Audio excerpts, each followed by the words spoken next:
Hai, di episode sebelumnya saya berbagi informasi tentang indeks glycemic dan glycemic load. Sedikit penjelasan sederhana agar lebih jelas tentang IG dan GL adalah seperti ini. Saya mempunyai beras merah dan beras putih yang sama ukurannya.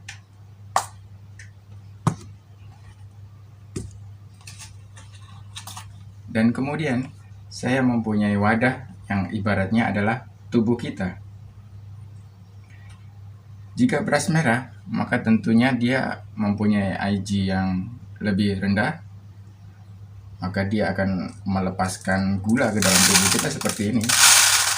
Dia akan melepaskan secara pelan-pelan, perlahan-lahan, dan itu lebih bagus. Dan kemudian apabila beras putih atau nasi putih, dia akan seperti ini. Dia akan melepaskan gula sekaligus. Nah, itu adalah indeks glikemiknya. Sedangkan GL adalah ini jumlah gula yang dilepaskan ke dalam tubuh kita. Berapa jumlah gula yang dilepaskan ke dalam tubuh kita bisa dibilang hampir sama atau mirip. Jadi bebannya juga sama. Yang membedakan adalah hanya seratnya. Yang di beras merah ini ada seratnya sekian miligram, yang berbedanya cuma sedikit, tapi total gulanya bisa dikatakan hampir sama. Jadi itu ya perbedaan antara glycemic load dengan indeks glycemic. Indeks glycemicnya memang lebih bagus yang ini, tapi beban glycemicnya ke tubuh kita sama, hampir sama. Saya biasa bilang hampir sama. Oke. Di episode kali ini saya akan membahas tentang bahan bakar dari tubuh kita. Tubuh kita itu menggunakan dua metabolisme. Yang pertama, metabolisme gula sebagai bahan bakar, entah itu gula dari karbohidrat atau gula dari makanan yang bergula.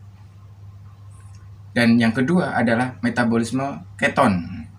Metabolisme keton ini mengandalkan lemak sebagai sumber bahan bakar. Jadi lemak yang kita makan atau lemak dari badan kita itu nanti akan dipecah, diutilisasi menjadi glycerol dan free fatty acid atau asam lemak bebas. Nah, asam lemak bebas ini yang akan dirubah menjadi keton, kemudian menjadi energi. Ibarat mobil kita ini hybrid, di mana secara default kita ini menggunakan gula sebagai bahan bakar, tapi juga bisa menggunakan bahan bakar lemak. Apabila ketersediaan gula dalam tubuh kita ini menipis atau tidak ada, maka kita menggunakan bahan bakar lemak. Pada Anda yang menyandang diabetes ataupun Anda yang menginginkan hidup sehat, saya sarankan Anda melakukan diet low carb, high fat, atau ada yang namanya diet keto, atau ada yang namanya ketofastosis, di mana intinya semuanya sama, yaitu membuat tubuh kita defisit gula dan menjadikan tubuh kita menghasilkan senyawa keton yang kemudian menggunakan lemak sebagai bahan bakar. Kebanyakan orang sekarang kan mengkonsumsi tinggi karbohidrat seperti nasi, kentang, tepung, mie, dan lain-lain, yang kemudian karbohidrat tersebut diubah menjadi gula oleh tubuh kita. Dan keadaan tinggi gula pada tubuh kita ini akan melepaskan insulin, kemudian memasukkan gula tersebut ke dalam sel, dan kemudian disimpan menjadi cadangan energi di lemak. Jadi akan dirubah menjadi lemak ya. Itulah sebabnya jika kita kebanyakan makan karbo atau gula, maka perut kita akan menjadi semakin buncit. Bukan hanya itu, jika kita ketergantungan dengan glukosa atau gula, maka terjadi ketidakstabilan dalam tubuh kita. Apabila kita habis makan apabila kita habis makan, gula kita tinggi, kemudian diturunkan oleh insulin, dan kemudian kita lapar lagi karena gula kita rendah. Nah, keadaan seperti roller coaster ini yang naik kemudian turun, ini yang menyebabkan energi kita naik turun. Seperti kita habis sarapan atau sudah habis makan siang, kita mengantuk, kadang juga mood swing, yang biasanya orang kaitkan sama personality ya, padahal permasalahannya hanya gara-gara salah makan.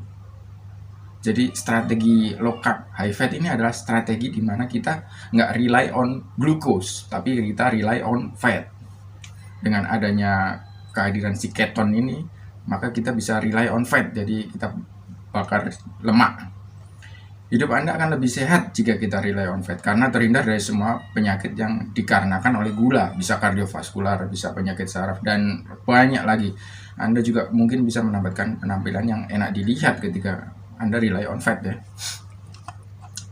Oke teman-teman, itu saja sharing saya hari ini tentang 2 jenis metabolisme bahan bakar dalam tubuh kita. Saya doakan Anda semakin sehat dan rezekinya semakin lancar. Jangan lupa like, share, dan subscribe agar makin banyak orang mendapatkan motivasi dan manfaat. Saya Irwan. Wassalamualaikum warahmatullahi wabarakatuh.